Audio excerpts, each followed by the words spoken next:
ভূতের মুখে রাম নাম, দিদির মুখে সীতারাম। হঠাৎ করে কেন সিপিএম প্রয়োজনে পড়লো? কারণ তিনি কলকাতা থেকে চিৎকার করে বললেন সব দল মিলে আমি রাষ্ট্রপতির কাছে যাব। গণতন্ত্রে কি হয়, একটা নিজের দলেরও কর্মসূচি নিলে সবাই মিলে আলোচনা করে ঠিক করতে হয়। তৃণমূলে সব বালাই নেই, উনি একা সিদ্ধান্ত করলে সবাই তা মানতে বাধ্য। পার্লামেন্টের অধিবেশন বসছে, আমাদের এখানে সংসদীয় গণতন্ত্র, তাহলে নির্বাচিত জনপ্রতিনিধি সংসদে সেই বিষয়গুলো তুলবেন যা মানুষের জ্বালা যন্ত্রণা যা বাড়ানো হয়েছে। এই যে নোটকে বাতিল করা নিয়ে যে অসহায় অবস্থা হয়েছে মানুষের, সবার তো সমস্যা হচ্ছে। তাহলে মুখ্যমন্ত্রী হিসেবে তার কাজ হচ্ছে প্রধানমন্ত্রীর সঙ্গে লড়াতে সুযোগ আছে। তিনি মনে করলেন পার্লামেন্ট কেন, এই ধরনের এই যে ব্যক্তিকেন্দ্রিক রাজনীতি যা করে, তিনি আমি আছি, এবং এখানে রাষ্ট্রপতির ভূমিকা খুব কম।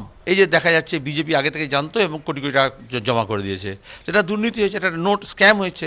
মুখ্যমন্ত্রী এবং প্রধানমন্ত্রী বানানোর জন্য যে কালো টাকা খরচ হয়েছে, তাদের বিরুদ্ধে কেউ কিছু বলছে না। তো এই কথা বামপন্থীরা বলবে, সুতরাং বামপন্থীদের সেখানে যাওয়ার প্রশ্ন নেই। সাধারণ মানুষের দুর্দশা নিয়ে এটা রাজনীতি আড়াল করছে কারা?